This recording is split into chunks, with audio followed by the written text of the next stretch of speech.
Welcome back to the Psychedelic Scene podcast, where we talk everything around psychedelics in terms of art, culture, healing, kind of the whole scene about what's going on with psychedelics. And today's guest, Victoria, is a lawyer through the Rudek law firm, and she is a powerhouse. This is a fantastic conversation about the intersection of psychedelics and AI. And ultimately, it became a conversation about data privacy, because whenever you're thinking about AI, you need to be thinking about data privacy. And what are we going to be doing as a psychedelic community moving forward? It's an important conversation. So let's go ahead. Let's get into this, and let me introduce you to Victoria. All right. Well, welcome back, everyone, to the Psychedelic Scene podcast. I am super excited about today's conversation about the intersection of psychedelics and AI. We have a lawyer here, Victoria, to explain everything to us. I'm so excited. Victoria, before I read your spectacular bio, can you just introduce yourself to our audience?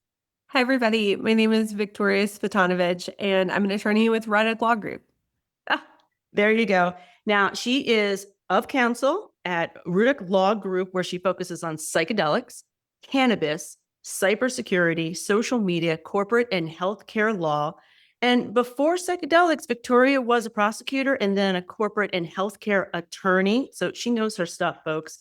And very much like me, a moment in life that shifts things. After an accident had left her disabled and depressed, psychedelics gave her another lease on life, right? Isn't that what we hear from so many folks?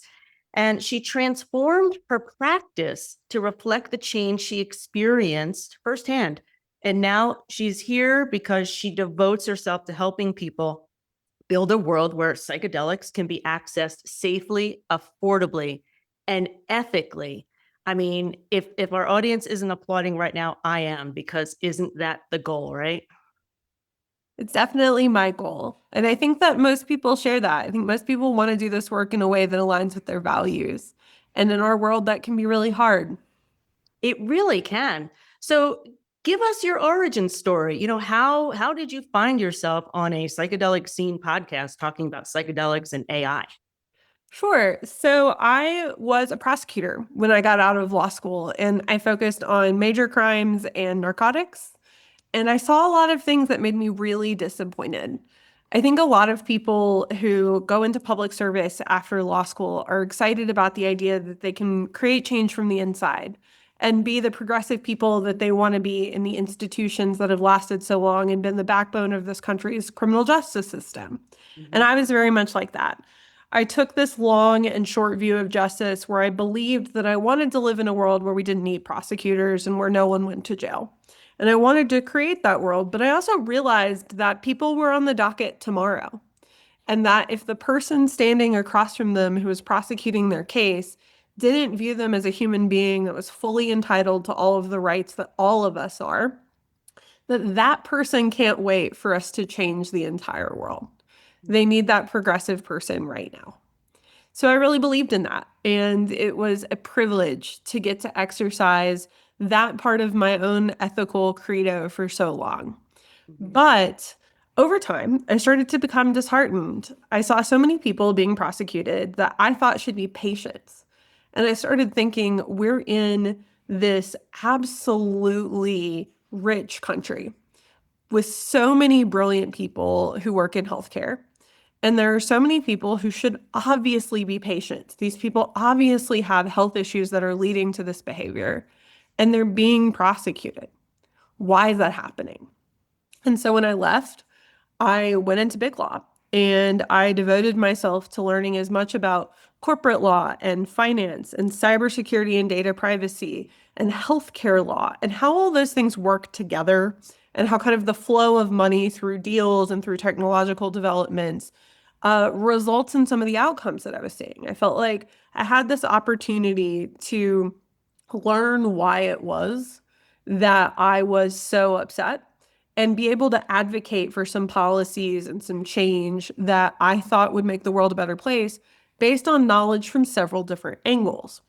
And so I was devoting myself to that work. I thought that was what I was going to do for the rest of my life. And I was in an accident at the gym. I hurt my back and I was left in a position where I had extreme chronic pain and I went through this period of having to learn how to walk again. My accident was right before COVID. I got hurt in early February of 2020.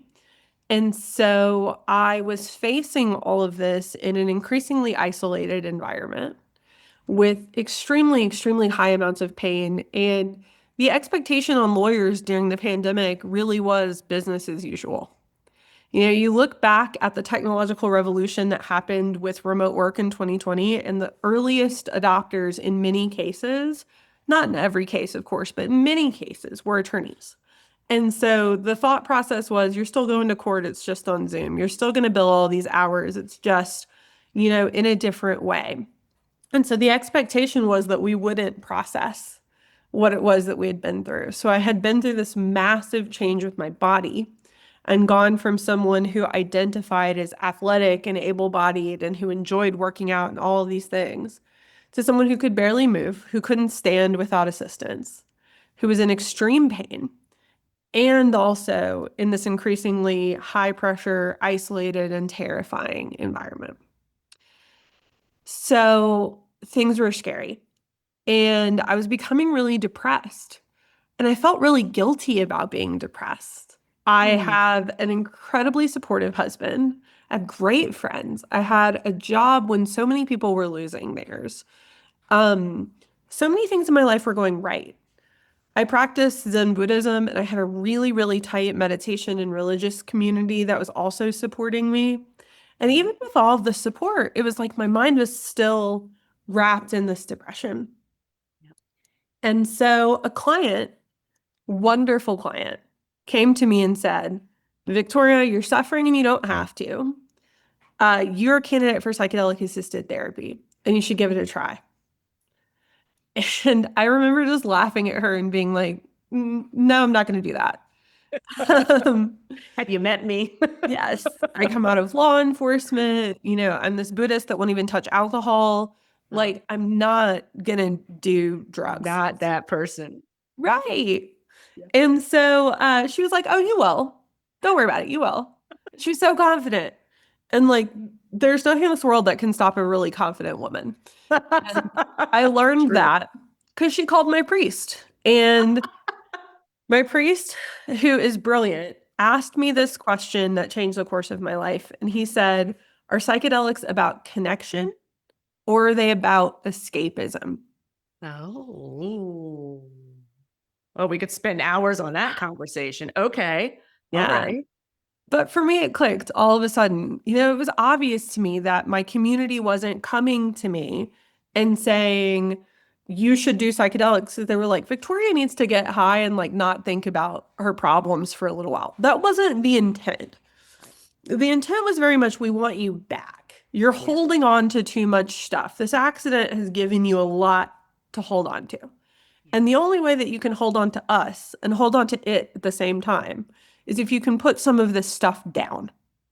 Yeah. So psychedelics gave me this opportunity to consider all of the things I was holding since my accident. My perception of my body as this thing that I was just entitled to at the ableist level that I was at, that was so temporary, that could change at any moment.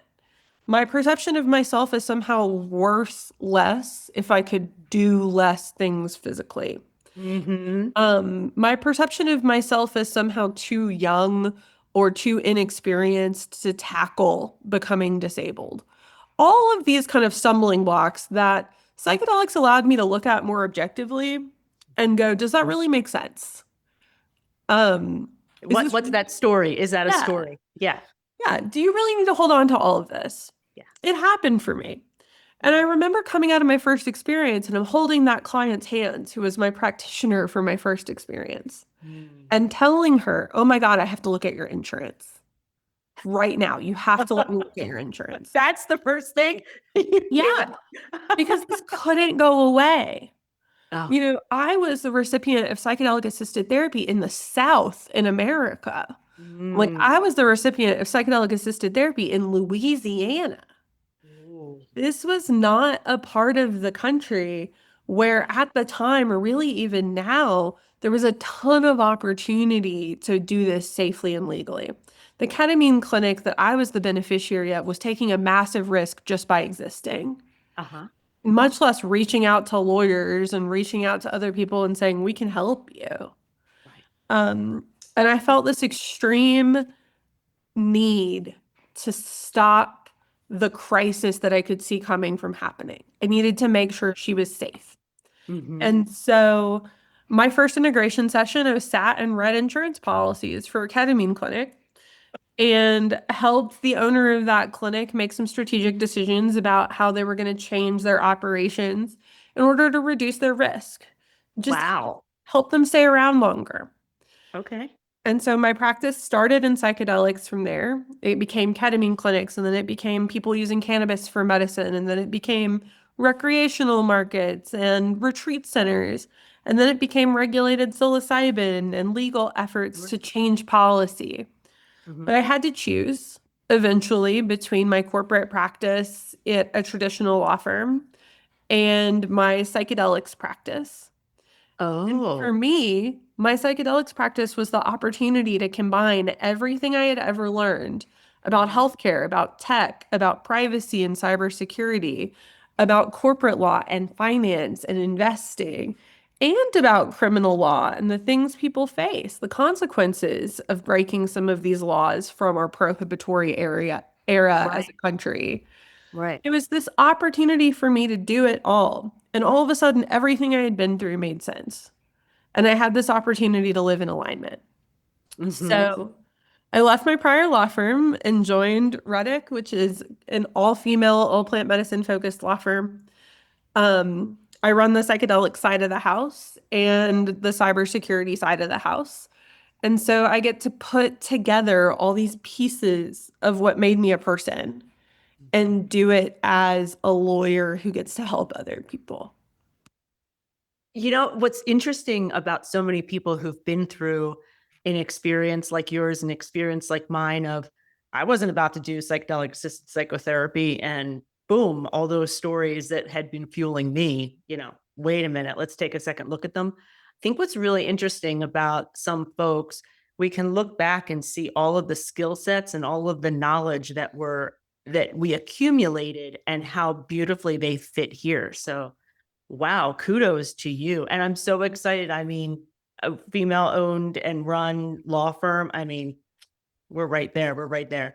Well, so what's bringing us to the well, I know what's bringing us, but for our audience, what's bringing us to this conversation about psychedelics and AI right now? Yeah. So we're at this moment where we're seeing tremendous amounts of investment into AI.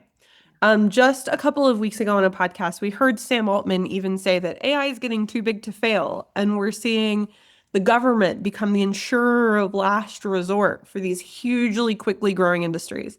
We have seen entire industries and fields reorganize themselves in 3 to 5 years around AI. And at the same time, we've seen almost every state in the union file legislation related to either relaxing in some way the prohibitions around psychedelics, putting forth psychedelic assisted therapy, or researching psychedelics. Not all of those efforts have been successful, but the ones that have represent a tremendous shift in the way that we think about psychedelics and the way that we think about policy in America. Yeah. We've also seen a number of trials happen at the FDA. We have a number of stage 3 and stage 2 trials that are going on right now. Obviously, we saw the failure of Lycos, but Lycos make it further than anyone else ever had. And these two interests are way too often, in my opinion, kind of interpreted as totally separate cultural moments that just so happen to exist in the same time. In Hmm. reality, both Different, of them, different audiences. yes, different audiences, different industries, whatever you want to call it. Yeah. But in reality, both of these things represent a fundamental shift in the way humans think about consciousness and how much we're willing to analyze the assumptions we make about it. Mm. And because of these fundamental shifts, we are starting to see the ways in which these two things interact and how that might affect our ability to keep patients safe in a therapeutic context, to keep our data safe in a much larger context, and how we might be able to safely explore consciousness in the future without some of the fear that has existed around the discovery of new compounds. Right, right. How are we? I've seen a couple articles about, well, to be quite blunt, I've seen a couple of articles about people using AI during their psychedelic journeys, certainly using AI during their integrations. And also, I literally just yesterday, I got an email about a new coaching app designed for all sorts of providers. And I know behind the scenes there's an AI engine. So you know what? I'm just going to be from my heart. I'm kind of concerned about that. I'm curious from, your legal perspective, how concerned are you, and how concerned should legislators be about this? And I'm sorry, that's a big, broad question, but that's kind of what's swirling. Yeah, I think that your question needs to be answered in two parts to adequately give you my perspective. On one hand, I am this tremendous AI optimist that's excited about the ability to do things like analyze large data sets for patterns that we might have missed and more safely come up with new treatment protocols for difficult to treat mental health disorders. Sure. I'm also excited about the idea of scientists being able to explore compounds in new ways and determine what else might be out there that we haven't seen yet and how it might help people. Sure. That's wonderful. This Yes. research end of AI is really cool, and I'm excited to see what can happen. Mhm. There's this additional concern that I have about kind of the first uses of AI that I think are the scariest for me. Most of us were introduced to AI by some kind of chatbot, whether it's a branded tool that's in browser online, or whether you're like trying to buy a car or hire a plaintiff's attorney and there's a little pop-up that says, "Can we help you?" Most of us met AI, for lack of a better term, through some kind of interface where it appears that we're talking to something and it's responding back. These tools attempt to predict and replicate human reasoning by deciding what comes next, determining like what it is that we expect to come next. It's a Right. very simple way of explaining it, but I think it's a useful one for this conversation. I think it's very important Yeah, what it thinks we want to know, what it thinks right. comes next. I think that's important. Go ahead. So, when we think about what it is that is useful about therapy, most of us that are not doctors or not therapists, when we think about like, what is it that I'm getting out of this? It's not somebody telling us what it thinks we want to hear next. It's someone who is helping us explore issues that we might not be willing to dive into ourselves. Yep. It's someone who's helping us spot patterns in our reasoning that Yep. we might not spot on our own. And it's giving us feedback that we might not always rate with a thumbs up or 5 stars. We're not operating as customers. Or we might, because it's telling us what we want to hear. Right. So when we're talking about what we want out of therapy and what chatbots are really good at, those two things are completely different, right? And then we also think, why is it that chatbots are so publicly and wildly available? What is it that's valuable about offering these things for free? And it's our data. It's the Yeah. things that we tell it. AI without a bunch of human content to train on runs into a loop where it eats itself. You have to have humans that are thinking and talking and reasoning for the AI to get better at thinking and talking and reasoning. So, not only do we have this context where what you want out of therapy is Mm-hmm. probably not what you want out of a chatbot product that you're designing, Mm-hmm. you also have this desire, this completely reasonable desire in a capitalist environment, honestly, to collect data to improve the model. So, is the AI asking you questions that might lead you to reveal more information to it than you would otherwise share online? Sure. Maybe. Sure. It probably depends on the model. Yeah. And so, if we're talking about AI in the sense that we're talking about these publicly available models that just anyone can talk to, You're talking about something that has some incentives that don't align with the incentives and medical ethics of a therapist Yeah, who's truly helping you integrate a psychedelic experience. So I am deeply concerned about what are essentially trawling for data tools that exist to extract from humans. I am, on the other hand, incredibly excited about the ability to do detailed research and tackle really difficult medical problems. yeah. And I think we have to decide as people how it is that we want to manage allowing for that scientific exploration using these incredible tools while protecting the average person from what it is that often is what makes those tools profitable.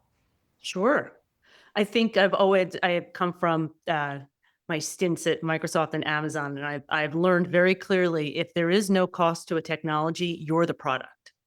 And sometimes people are like, well, what does that mean? Well, your data is super, super, super valuable. Yeah. And I agree. I'm not anti-tech in any way, shape, or form. I agree. I think we can do amazing things from the research side. I mean, look at all the psychedelics that are coming out, like, oh, you don't have to actually take the journey portion. Maybe we can impact neuroplasticity without maybe the scary stuff for people who are deeply traumatized. So that'll be kind of interesting. But I'm really curious about there's been this conversation with AI that it needs to be monetized. It needs to start creating a profit. We know the little AI loop, the bubble that's going on. And so there is right now, as of November 2025, there's conversation about making the AI even more personable and having more personality. And so I'm curious your take on people who, okay, I'm not going to give my name, address, phone number, social security to it, but it's kind of acting like a friend and I'm going to use it during my integration when I just need some feedback. What are your thoughts? So I think that my thoughts would always depend on an individual scenario. Okay. For example, asking an AI, hey, I am feeling nauseous the day after therapy. Should I call my doctor? Is probably a very low likelihood of harm question to ask AI when you're in that scenario, right? But we know that AI exists to please the user. That's how you're going to make it profitable. In the same way that social media is profitable based on how much attention it can extract from you. AI is profitable because of how often you turn to it, how reliant you become upon it. So, while someone might ask very low grade questions, is it normal to have an upset stomach after using psilocybin? Should I call my doctor if I'm feeling unwell after a ketamine session? Those kinds of things are probably okay for the average person.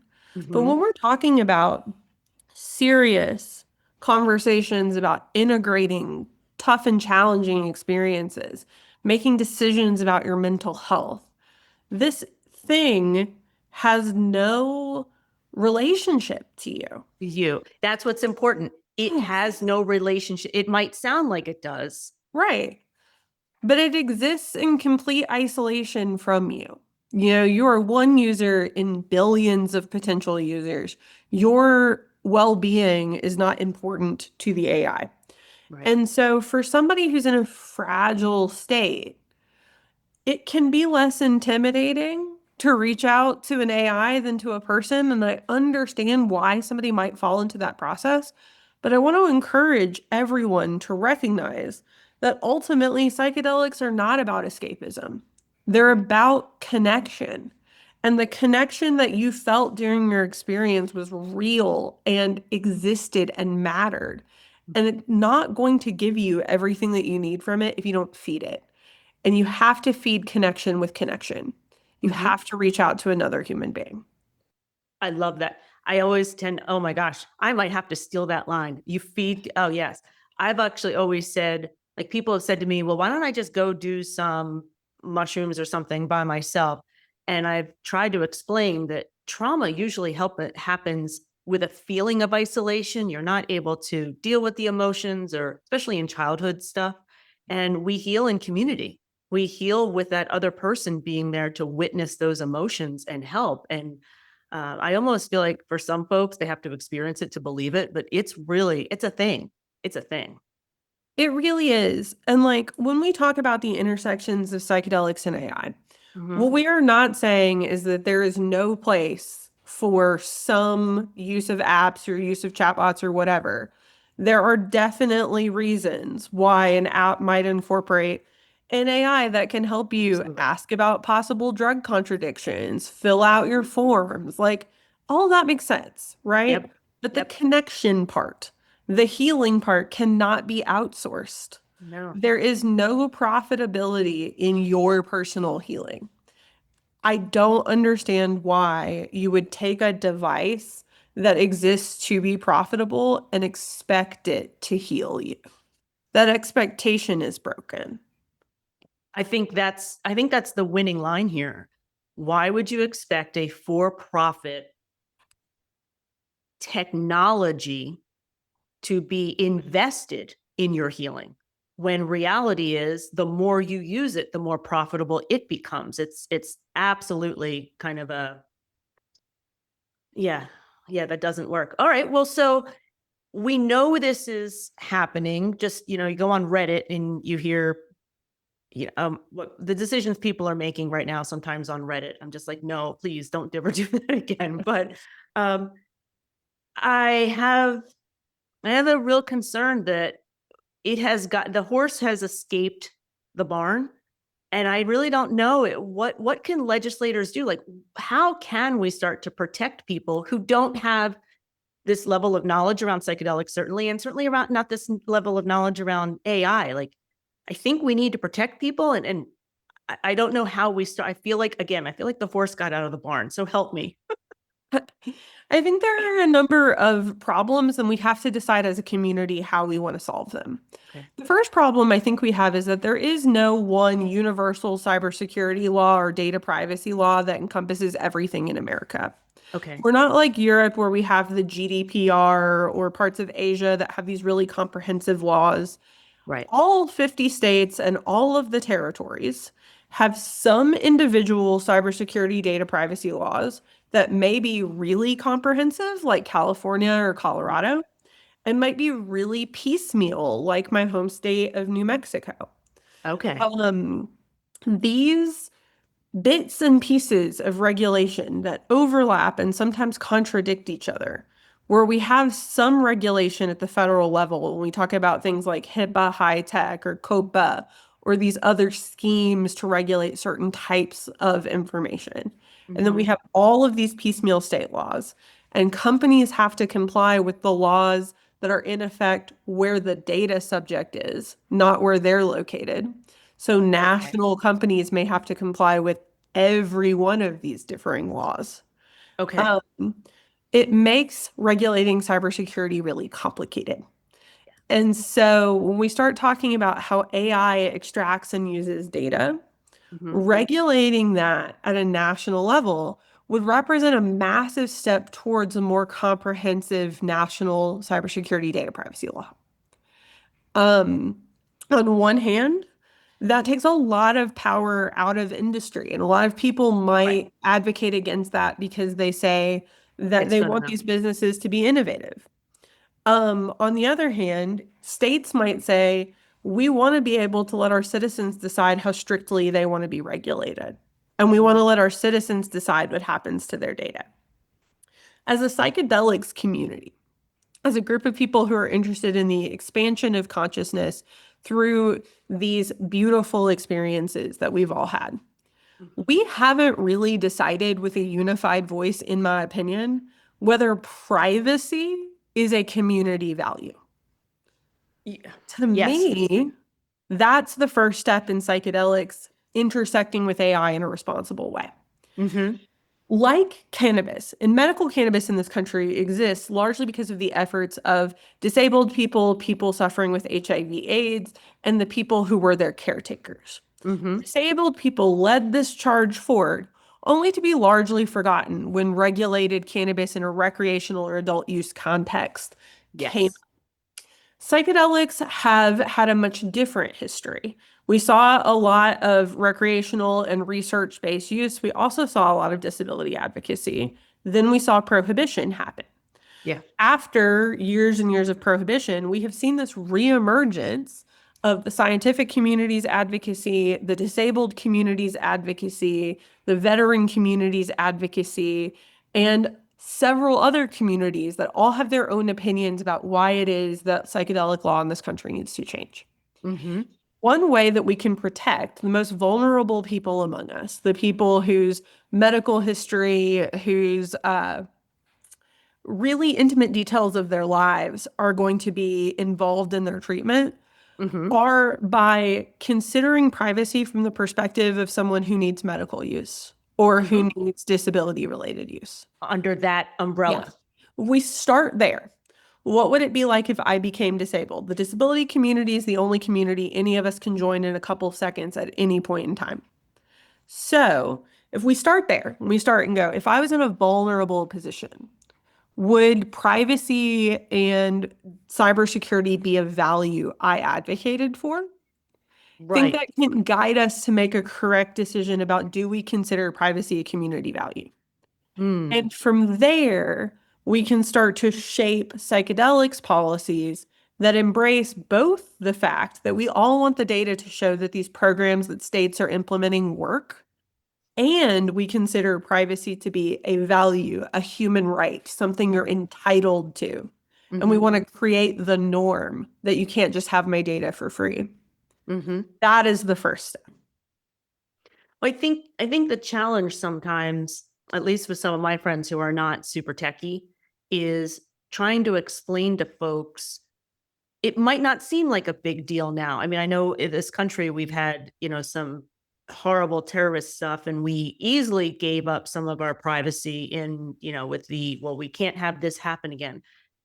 When all of a sudden you try to explain to someone that information doesn't just kind of go into the ether, it's on a server, it's on something that is tangible. And would you want anyone to have access to the information? And I think until that gets explained to certain folks who aren't techie, uh, I can see a lot of people going, "Well, it doesn't really matter. It's not going to harm me. It's not going to affect me," and not realize 2 or 3 years from now, somebody else can get that hard drive or access or pay for it. If these companies Right, have to be profitable, I mean, right. one of the ways that social media is profitable is they sell that data, right? Mm-hmm. So, Yeah, yeah, I mean, I do like the idea though of if it's umbrellaed under HIPAA. I mean, if we can age gate technologies, can't we? I'm going to use a brand new word. Can't we health gate technologies? I think so. I think that it is entirely possible to have standard responses to prompts that are looking for therapeutic advice. I think it's entirely possible to create a bot that says, "Hi, it looks like you're asking for medical advice. Here are a list of resources that you can contact. Don't rely on an AI tool to provide this kind of advice." That could be required, but we have to have the advocacy layer first. I Right. always ask people, do we really want to create the norm in our society that we are each resources to be extracted from? Mm-hmm. Well, one could argue in a capitalist society we are. This is just another way, right? Exactly. But we as psychedelics people are thinking about things a little bit differently, right? We all, every time we go to a conference, hear more and more about the indigenous communities around the world that have kept these medicines and kept these practices alive, and Right. how greater interest in these things is helping or harming those communities. Right. We all are constantly reading and learning about, what does it mean to interact with these medicines in ways that are not exploitative or extractive from the Mm-hmm. communities in which they originate. If we believe that that's a value, right? How sincere are we about that value if we then say, but a disabled person who needs to access psychedelic assisted therapy needs to register on a public list of patients and has to allow us to have access to every single one of the recordings of their sessions? There was a law Mm. proposed in Iowa that was vetoed by the governor, but did pass both sides of their legislature. Mm-hmm. That would have required anyone who received a psilocybin session to have that session be audio and video recorded. Additionally, those audio and video recordings were quote unquote supposed to be accessible for inspection upon request. There was no specification as to who would be inspecting or why.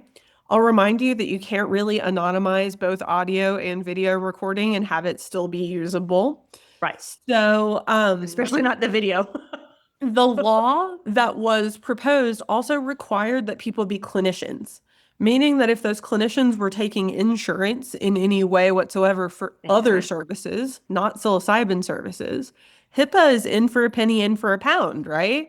So if you're operating under the same entity and you're a clinician that has this license in this state, you have Right. now collected data in violation of HIPAA high tech. And you would either have to go and get a preemption determination, or you would have to create separate entities to operate, even though you could only get your license by virtue of the fact that you are a clinician. Huh. Or you could not take insurance at all for any service that you receive. Right. People forget there's no such thing as a covered transaction. You're either a covered provider or you're not. And so it is a complicated, complicated area when we start telling people that the value of the data that shows that psychedelic assisted therapy works is more valuable than your privacy. We can have both, but we have to Yeah. work on it.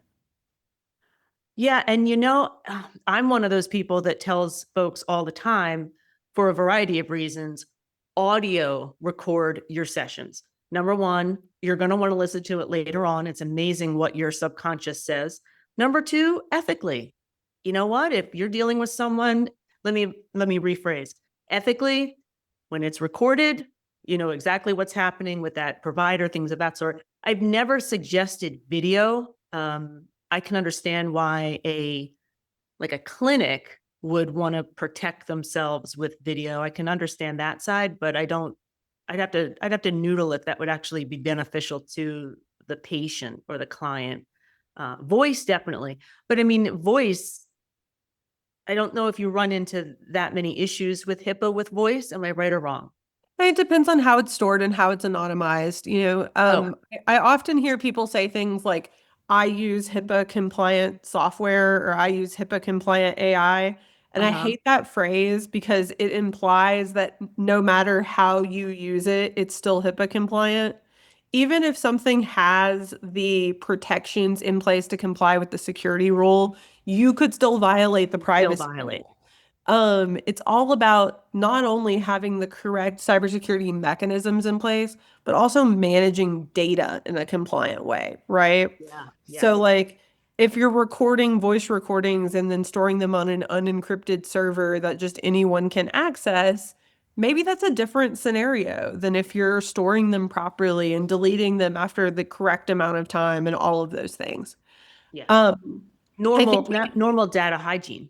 Right. I think Yeah. we get caught up in like a checklist of things that we expect people do without thinking about this from a philosophical level, Mm-hmm. which is Mm-hmm. why I always draw the conversation back to this. We as psychedelics people in this community, are tasked with deciding what our community values are Yeah. and being challenged on those and Yeah. enforcing those.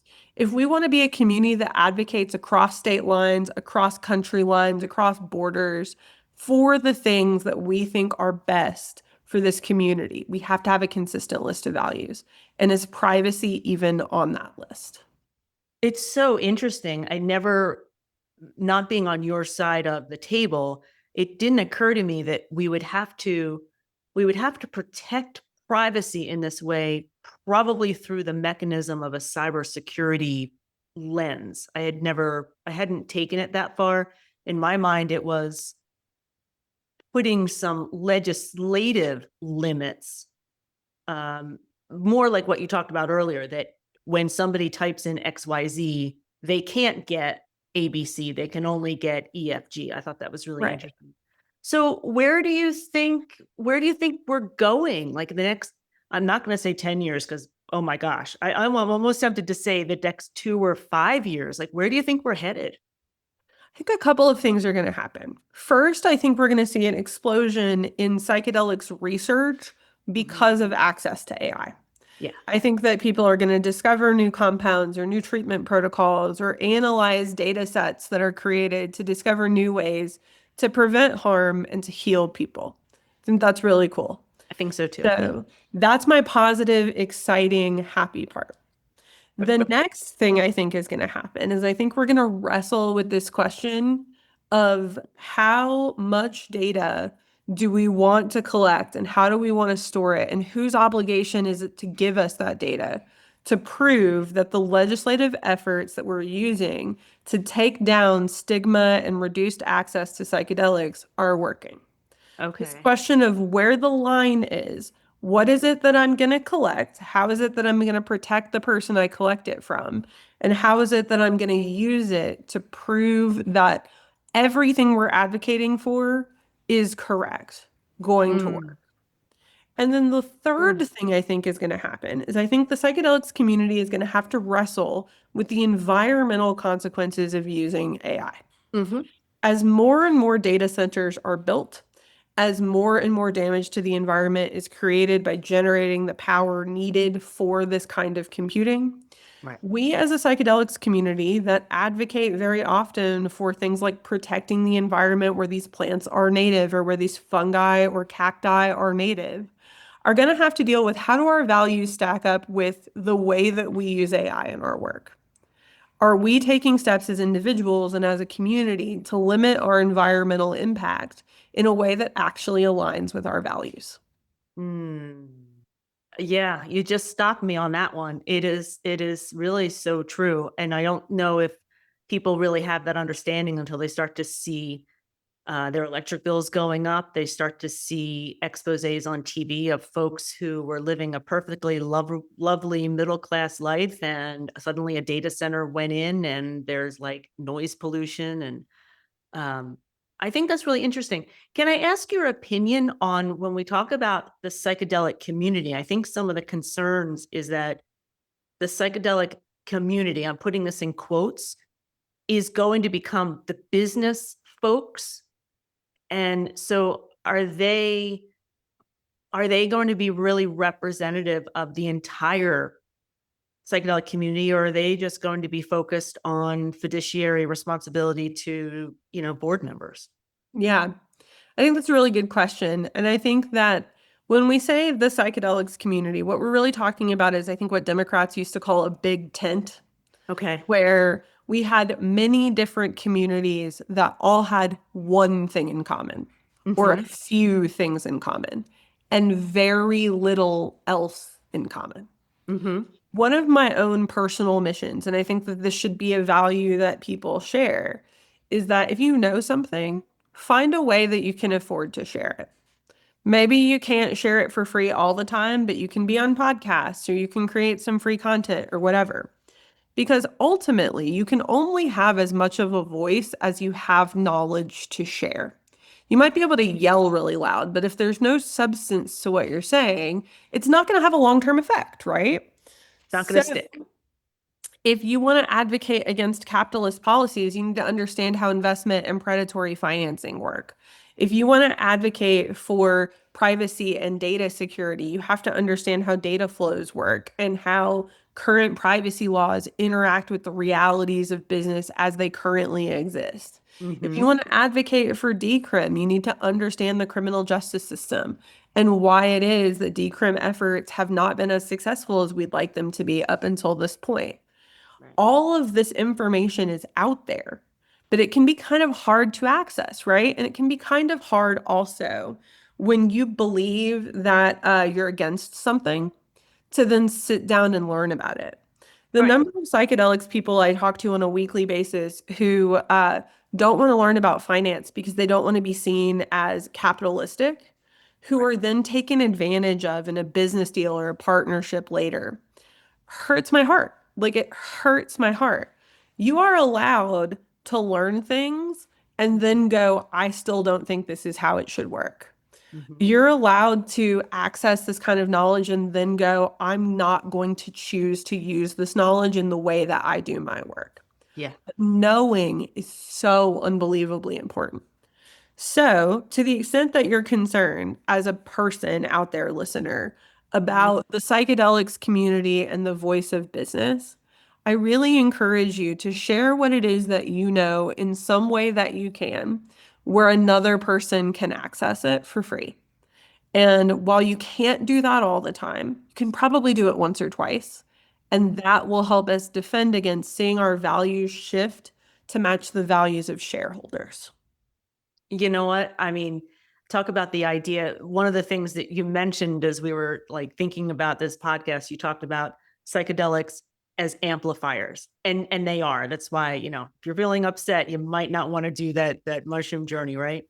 And what I love what you just said about everybody, if you have some knowledge, some opinion, something that can be helpful, get out there and talk about it. And I feel like that amplification of those perspectives would kind of help the people who are looking at the full tent. Um, I just kind of put together, I just kind of linked what you were talking about a little bit, but I love that. I love that.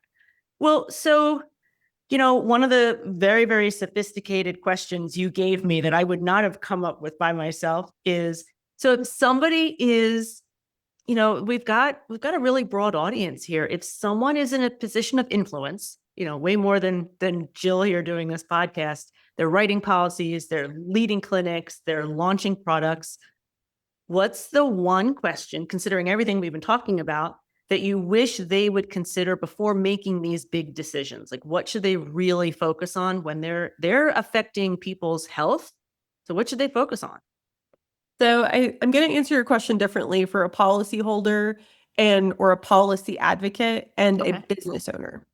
cool. If you are a policy advocate and you are writing psychedelic policy about how data is used or about how psychedelics and healthcare are going to interact, I would want to ask you, why is every word in that policy? Oh, Every single thing has to have a purpose.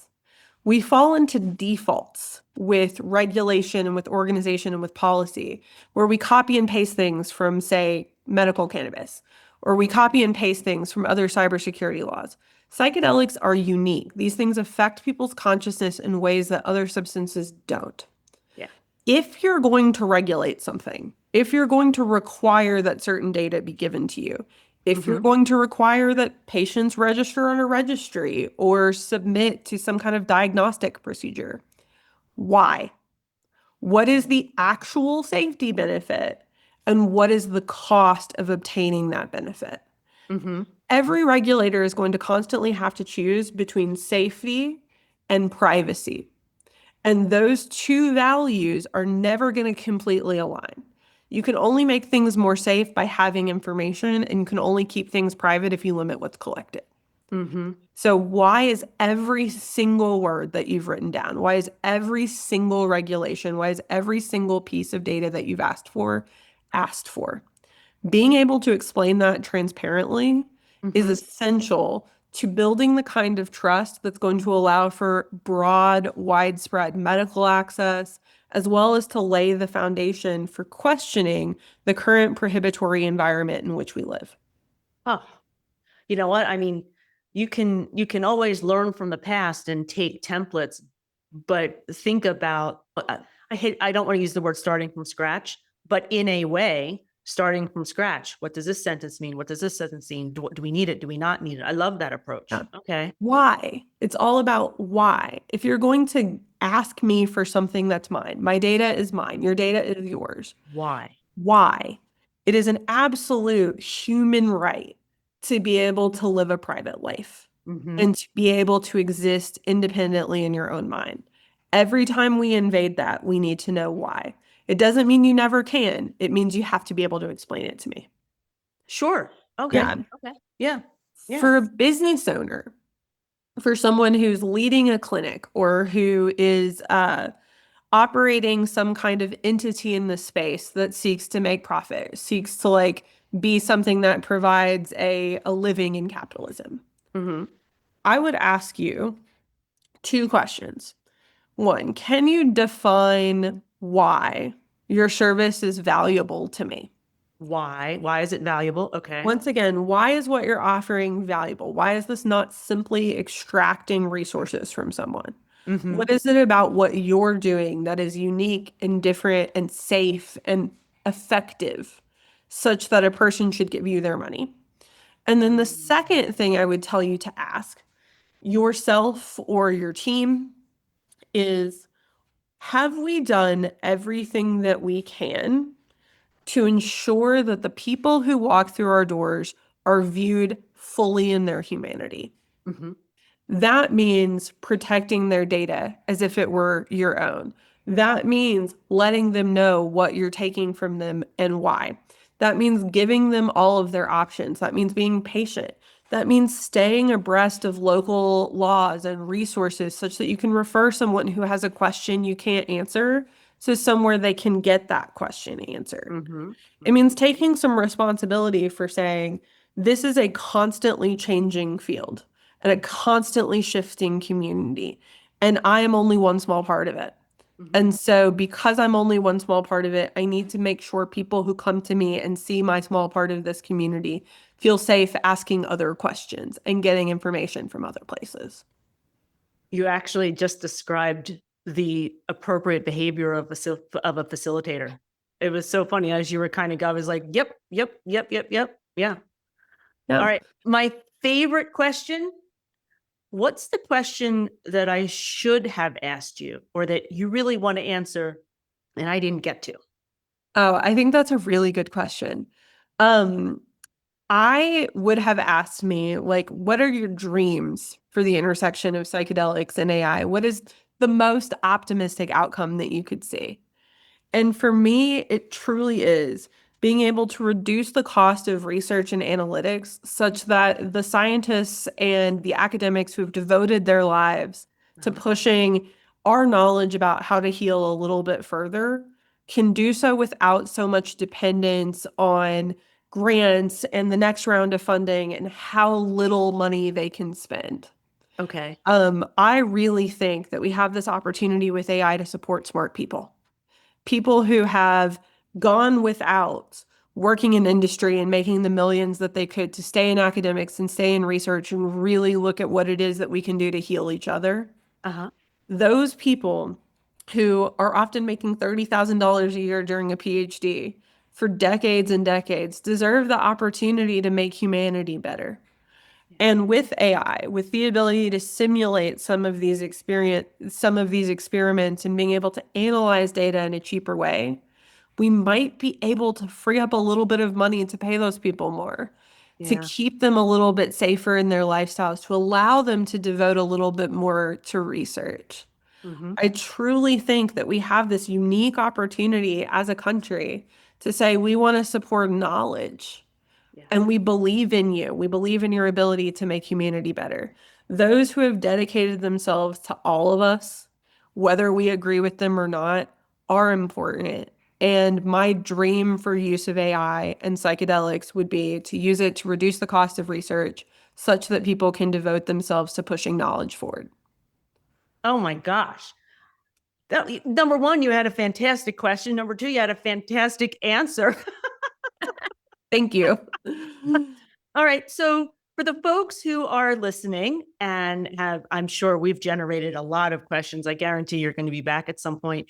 Is there any sort of next step or something that people in our community should think about in their lives? Not like a CTA, but more like, our community. What's a next step for people who've been listening?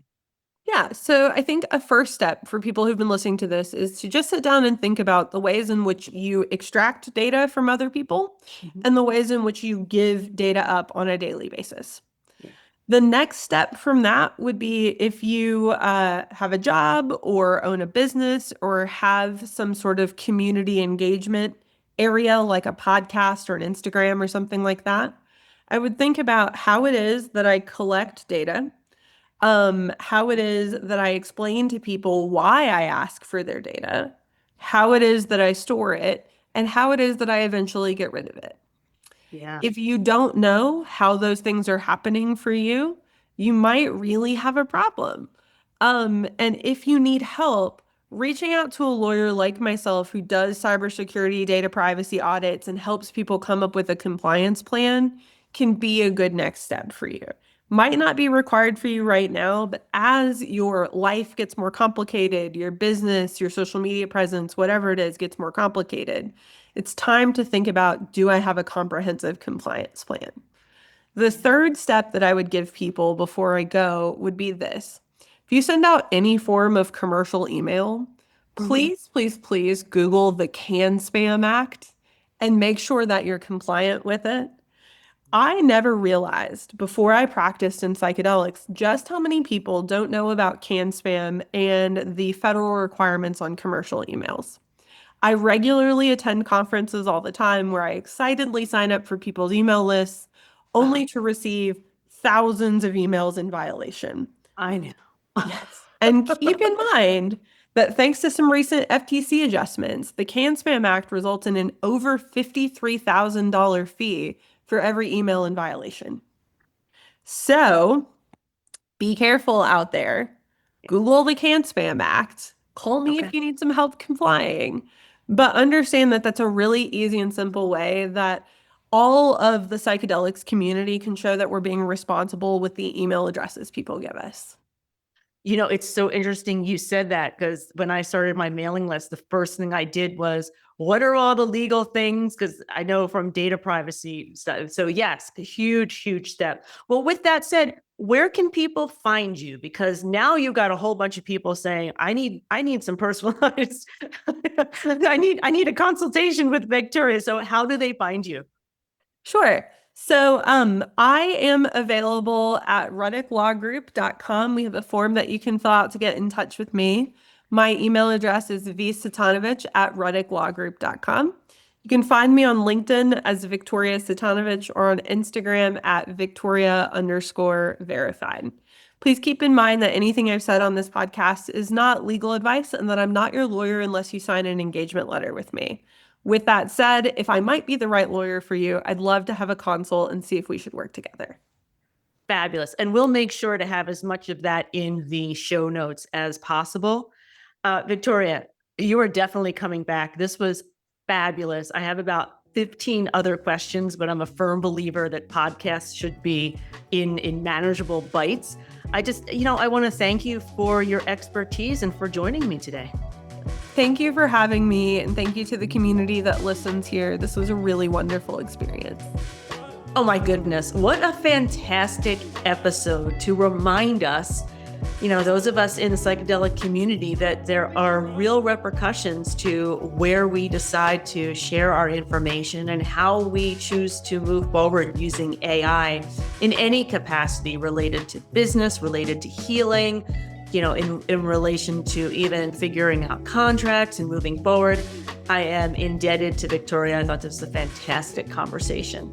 And so with that said, folks, this is Psychedelic Scene. You can always head over to psychedelicscene.com for the full website that captures culture around psychedelics and especially music and art. And you can read some really fascinating pieces by people in our community. And if you're over there and you like what's happening and you like this podcast, feel free to buy Jason, our founder, a little cup of coffee so he has enough caffeine to keep the lights on, because this is a labor of love for both of us. And so with that said, family, until next time, take care.